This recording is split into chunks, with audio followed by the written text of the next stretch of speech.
For all of us, it's about predicting where the consumer is going and getting half of it right. One of the things we want to do is create ads that don't suck. Embracing change creates great possibility. I'm Alan Hart, and this is Marketing Today. Today on the show, I've got Andrew Konya, CEO and co-founder of Remesh. Remesh, which has raised more than $13 million in initial funding, uses AI to enable brands to engage with audience quickly, more in depth, and generate actionable insights from qualitative research. Today on the show, Andrew and I talk about Remesh and what it is and where it was birthed from, why focus on qualitative research to begin with, but then also take on his analytics journey, which I think could be very beneficial to those listening to this, as well as the things he's learned along the way, mistakes made, etc. I hope you enjoy this show with Andrew. Andrew, welcome to the show. Well, thank you. Well, I'm excited to have you here. Let's get started with your background. Where did you start your career or education, and were there any pivotal moments along the way to founding Remesh? Yeah, so I started my education at Kent State University at the Liquid Crystal Institute. I was working on a PhD in computational physics with a focus on something called programmable matter, which is programming molecules to do the things that you want to. It's kind of in that environment that I initially came up with this idea to start something with a focus on solving the things that Remesh does. I'll maybe skip the details of that for now, but I think a notable thing along the way was that, as a physicist, you're not really taught how to do business or even start an organization. So I met this person, Kate Harmon, early from Kent, who was focused on entrepreneurship. She taught me how to build a deck and how to actually tell a story around an idea. That got me enough to get a little bit of money, which was enough to get a first patent in place and go meet this other person, Charlie Stack, who was the first person willing to sit down for me while I lectured him for 3 hours on all of the math that we were using to solve the things that Remesh does. He became one of our first investors in Cleveland just so that we could build the tech. And as we moved to New York is where I met kind of a third important mentor along the way, which is Jenny Fielding. And she was, I would say, the first person to kind of whoop me into shape and think about building a business and not just about building technology and solving a problem. And made it very clear that there's kind of other pieces that you have to solve to create something long-term and sustaining. All right. Well, tell us a little bit about what Remesh is and where the idea came from, because it seems, what I know about it seems to be, in my mind, a long way from programmable matter to where you are today. Yeah, certainly. So the genesis of it came in a conversation I was having with friends who were on two sides of a violent conflict. And my friends were frustrated that they thought the people making the decisions about what to do next in this high tension situation were not at all aware of what their population actually thought about. And my friends kind of knew that I was a nerd, knew that I studied physics, and said, Andrew, why can't you just go build us an AI or something that can talk to our population and then represent it to the people making these decisions? And so at the time, a lot of what I was doing was building computer algorithms that did a bunch of small calculations to compute some big thing and put it all together to make sense of it. And so I decided that I wanted to try and tackle the human problem that was associated, which is, can I take a bunch of information from a huge population of people and represent that population in a way that's simple enough for a decision maker like a politician to understand it? And so along the way, I think, I was ignorant to what I've now learned is called market research. And our idea was pretty simple. It was, hey, we know that if you want to get to know a person, the thing that you're going to do is sit down and have a conversation with them. And you'll ask them a question, and based on what they say, you'll ask another question, and it'll go on like that for an hour. And when you're done, you understand them. And so our idea was, can we scale that one-on-one conversation that you've had with a person to a population worth of people? And that kind of core idea has been what's driven us even to this day. It sounds like you were set out to solve an argument at some level. When did you make the flip to creating a business out of this? Yeah. So when we first started, we were like, hey, let's solve this tech problem, which is, can we aggregate a whole bunch of natural language data from a population and make sense of it in like 2 minutes or less? And we built a first version of that at a hackathon, and it worked. It was pretty cool. And then we started scoping out what it would require to actually build something that could work for an entire population, right? So maybe like 10 million people. And very quickly, we realized that the lift to do it was huge, that what we thought was a simple problem, or at least a simple problem in our world, was way harder than we ever imagined. And so at that point, it became clear that really the only way that it was sustainable to work on it was to develop some machine that would take the technology we were building and turn it into money. And it turns out that what you call that machine is a business. And so that's what we then had to set out to say, how do we take the technology we've built and create a business out of it? And so that's what led us to move to New York City, meet Jenny Fielding, as I mentioned, from Techstars, and then start building a business out of it. Got it. And you mentioned natural language, and I know you're taking in a lot of qualitative input in Remesh. We'll get to telling us a little bit more about Remesh in a minute, but why qual? Like, why was that the natural starting point for you? Yeah. So, we knew that the thing that a lot of people were doing to understand a population was surveys, right? And we had trouble kind of coming to terms with it because we kept coming back to, if I wanted to understand one person, would I do this? And if I wanted to understand one person's opinion of a thing, I could never think of a scenario where I would prefer to have them answer a multiple choice question over actually having a live conversation with them. And so this idea of live conversation, at the time, we actually didn't know it was called qual. We just called it live conversation. Right. We now understand that that's kind of the side of the spectrum that people in market research refer to as qualitative. So for us, it was qualitative because that was really the only thing that truly got to the truth. Everything else was something that you would make a sacrifice on to get scale at the cost of the depth that you would actually get in conversation. And so for that reason, we said, let's stick with the focus on qual and just figure out how to scale it to quantitative scales. Okay. Well, tell us a little bit about Remesh today and how it works. Yeah, so Remesh today does what we set out to do originally, though not yet for a population. And that is, it allows one moderator to have a live back and forth conversation with a population of people. Today, that's about 1,000 people that we can do. And that means that a moderator is going to kind of come into the conversation from one side, and up to this 1,000 people will come into the other side. And what'll happen is almost call it like an IDI or an interview. The moderator will ask a question. All of the participants will respond. Within about 2 minutes, we'll crunch all of the data, including the natural language, and present to the moderator what best represents that group so that they can continue on with the conversation. And so it allows people to have what looks like a focus group, but takes place at the scale of what people think about quantitative research. So this is kind of the first idea of it.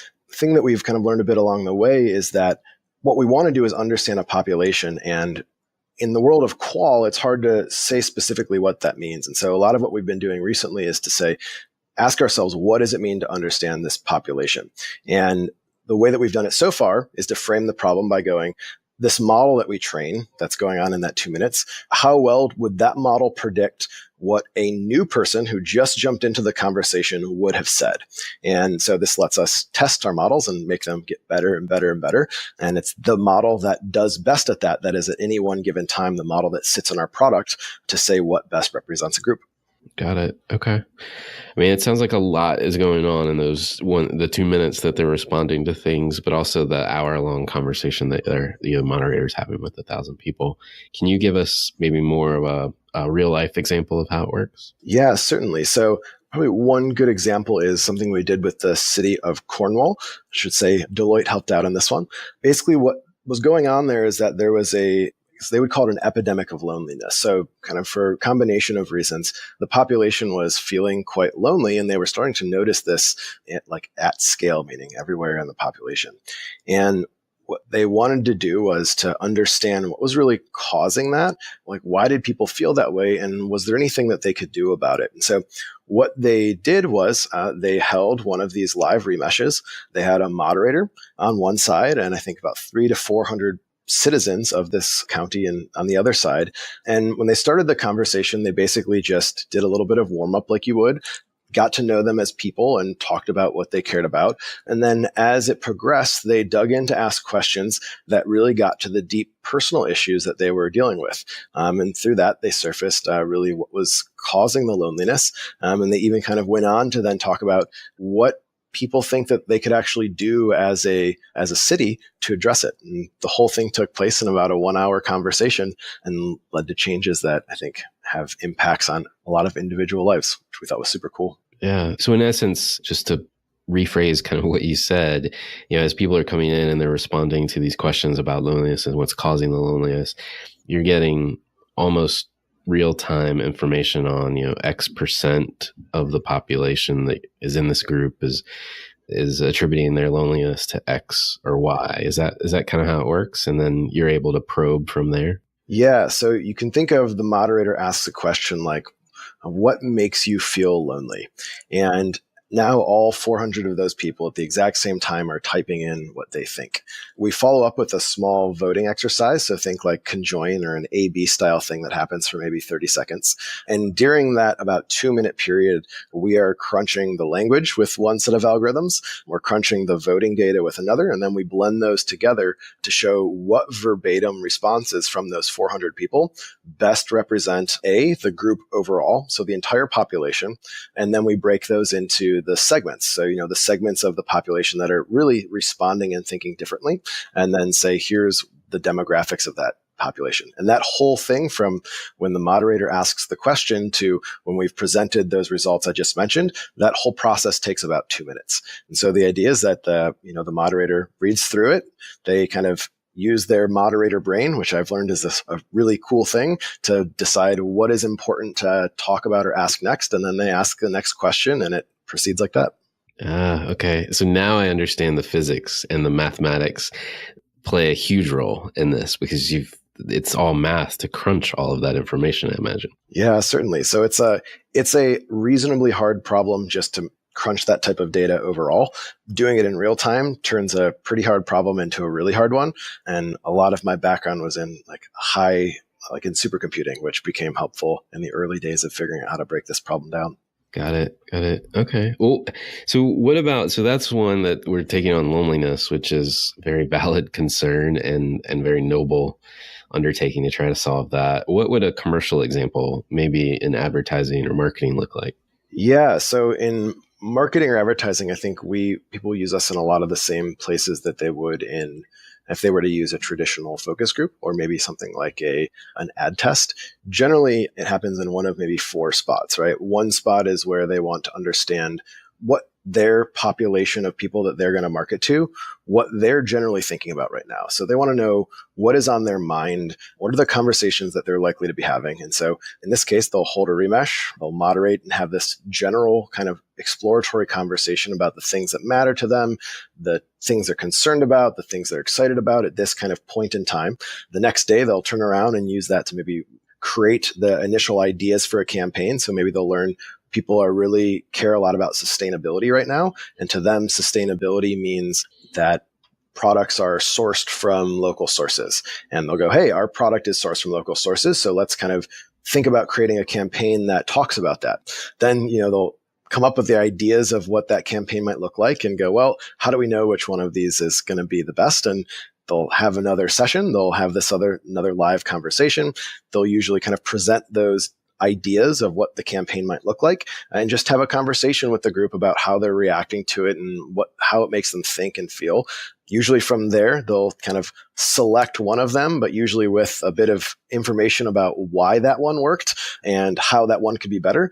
They'll turn that into hi-fi, like kind of the collateral or the content that's ready to be pushed into the world.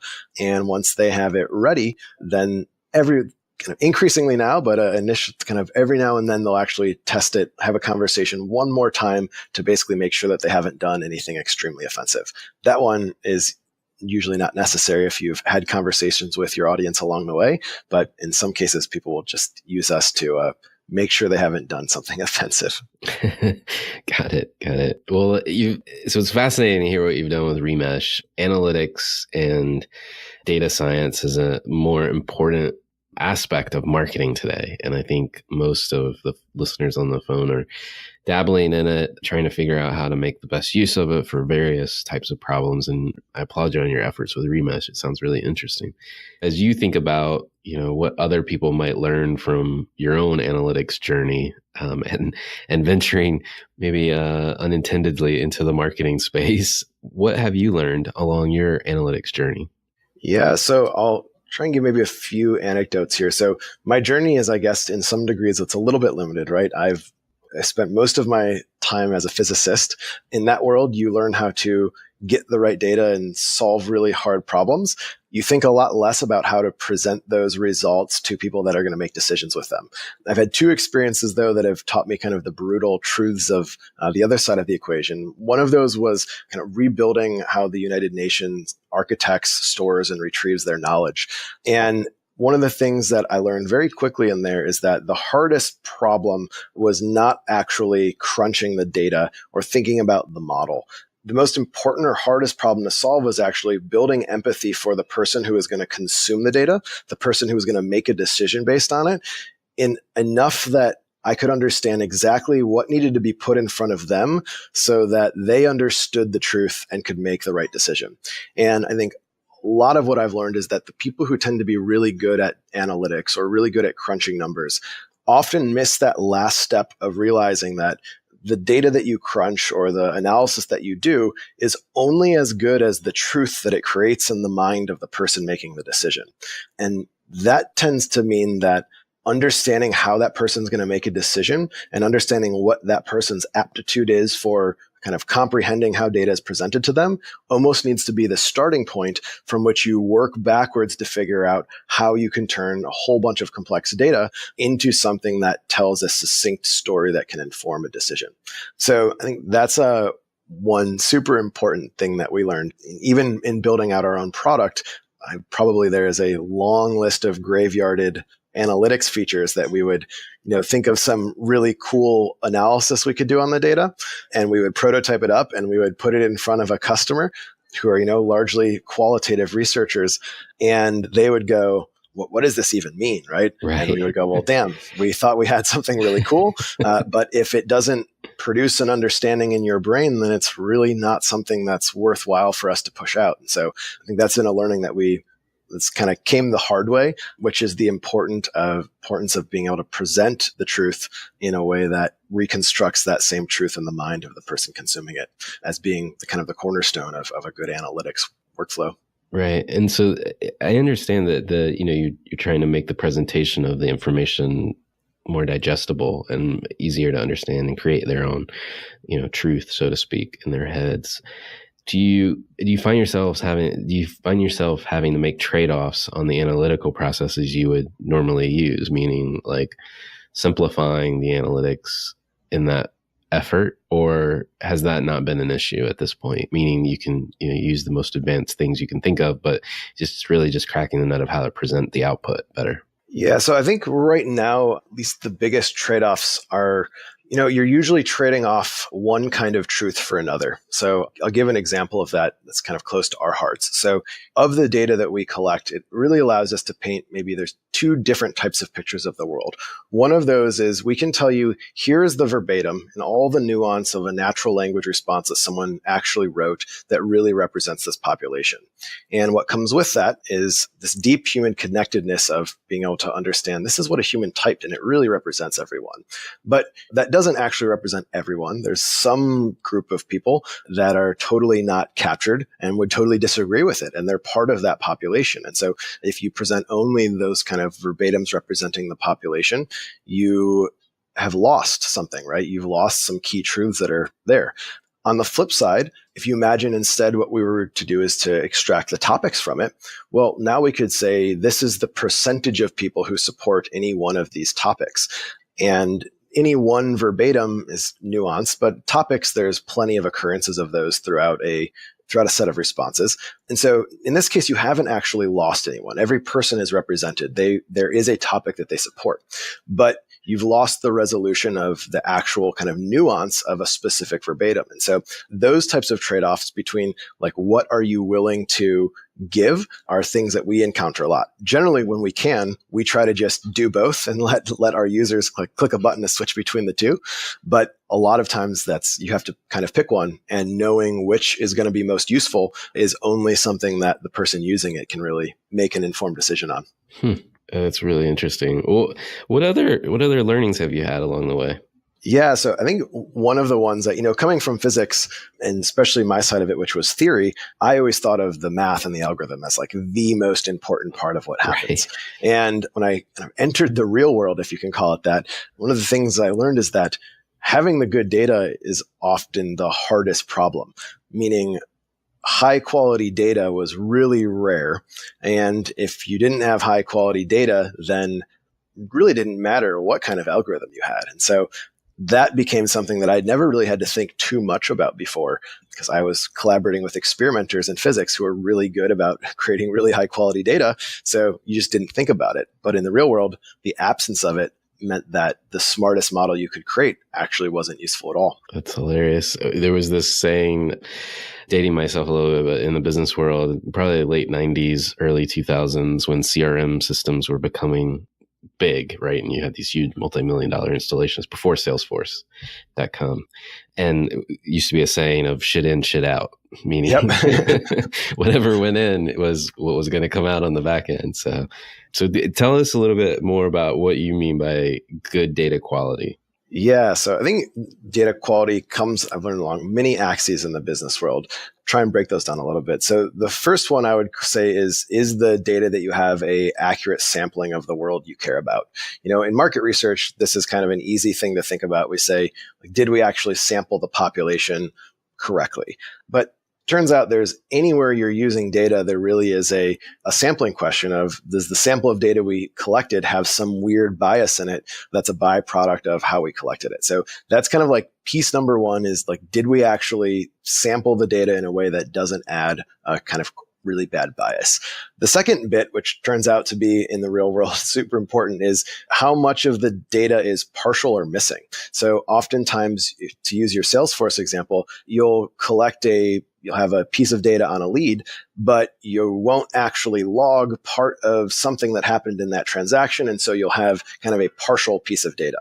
And so the amount of data that you have that's partially there now becomes a limiting factor in the types of models, right? So this is the second kind of quality that can be low. The third type of quality that can be low is probably the most obvious one, and that is it just wrong? It turns out if your data is derived from human beings entering things, even if all intents are good, likely they'll just make mistakes. And so you generally can't actually make an assumption that all of the data is perfectly truthful. You'll have to then make stochastic assumptions. The third or the fourth there is probably the one that's most relevant to what we're talking about, which is, has the data that we've gathered, does it match the questions that we want to ask?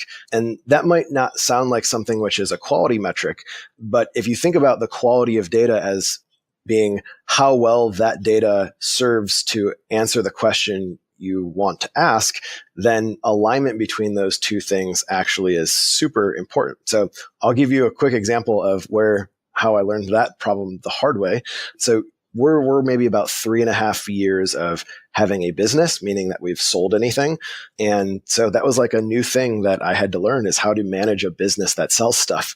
And being a data person, I was kind of always obsessed with let me measure the key points of this. And anyone who does sales knows your funnel is kind of the most important thing, right? It's being able to track from when you gain a lead to when you kind of first talk to them and how that conversation progresses to lead to a sale. And along the way, you look at how you do at converting through these various stages. And embarrassingly, not that long ago, going into a board meeting, we had this key question, which was, we were trying to understand where in our funnel were we weakest. And we knew that when people used our platform, they would stick around and we would have them for life, or at least for our life so far. But we wanted to know like what was keeping people from getting to that point. And our hypothesis was that we hadn't really dialed in a really great way to demo it. And so being a data scientist, I went, cool, this is like a really easy question to answer. Let's just pull our Salesforce data up and see what the drop-off rate is after demos. Well, it turns out that we weren't actually logging when we did demos. So this very trivial calculation that could be done was totally foiled, and we basically had to make a guess at it because we just hadn't entered it into our database, hadn't recorded it. So that was a really tough lesson in knowing where you need to be, what you're going to ask ahead of time so that you know what data you actually need to collect in your system beforehand. That's, I think, the types of corners that I wish I knew to see around a few years ago.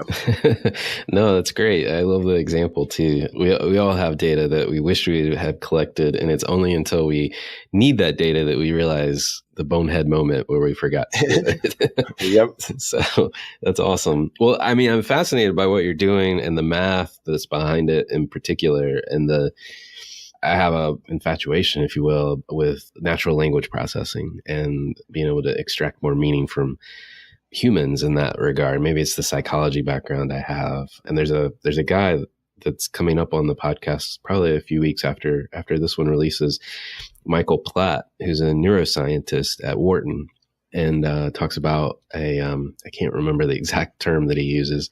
I think it's something, don't quote me on this, but something like connecticome, but it's in essence like a representation of all the thoughts that we have about a brand and how they're connected to each other in our brains. And so that's how I think about language. So I think what you're doing is pretty interesting, and I'd encourage you to check out what Michael's doing and from a neuroscience standpoint at some point. The connectome, yeah. So kind of a quick anecdote on that is actually, so one of the things when you compute with language that becomes important is this idea of a word embedding. That is basically a list of numbers, or think of it like a point in space, like your XY coordinate, that represents what that word means. And one of the most successful techniques to date to derive really good embeddings or really good understanding of words has actually been based on what you might call a knowledge connectome, which is to take a knowledge graph or how a bunch of words all relate to each other and use that as a training set to learn these embeddings. So certainly there's maybe some interesting linkage there between natural language processing and how like the nitty-gritty details of implementation work and these higher level concepts of things like a connectome and how those same words relate when we think about a brand. Yeah. I definitely think there's something between what you're doing and what he's doing. There's something there. I don't know if there's a business there, but there's something there.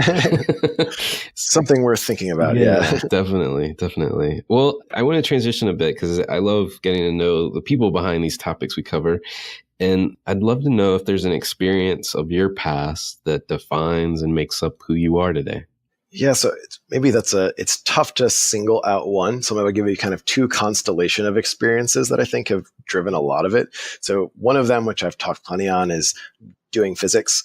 The experience there, though, is there's like two pieces that came away from that. The first is this kind of obsessive pursuit of truth.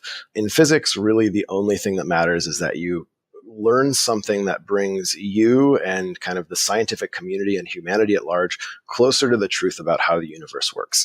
And you learn a toolbox of technical methods that allow you to kind of really hone in as much precision as you can on getting to that truth. So kind of on one side, all of that experience kind of injected me with a bunch of skills on doing things with math and computer algorithms that I naturally bias towards, right? That kind of is my natural toolbox. One of the other things that is maybe less obvious that came from working in physics is that a lot of what you do is you're in a very collaborative culture. And that means that you're working with other humans, and those other humans come from really vast, diverse parts of the world. And there was more than one occasion where you would enter into a collaborative scenario where there would be individual people that you were going to work with.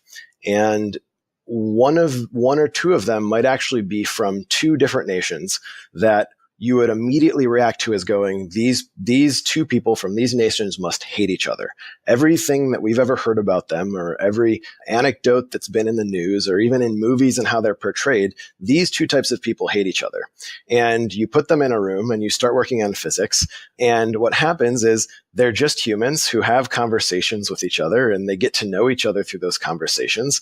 And they see each other as humans who wake up and eat food and have kids and get their heart broken in a way that is all of the same.